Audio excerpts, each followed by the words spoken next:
Ano kasi si Aya eh, ate siya pero ang cute niya. May pangkulay ka din? Kulay-kulay? Meron ka? Uy, ang ganda kayo na na-draw ko. Pagmamalaki ko to kay Aya kasi si Aya ang magaling mag-draw. Ang aking hindi lang yan.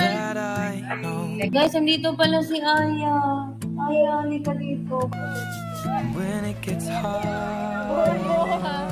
Hindi ako makain this in green. Anything in green na kulay. So, for your information. Si Ate Aya 23 na baby pa din. Yeah. Makes us feel alive. Ano? Puro sulat na yung likod mo, tiya. May sorry. Yan. Sorry, babe. May tattoo na ako. We make these memories for ourselves, where our eyes are never closing, our hearts are never broken, and time's forever frozen still.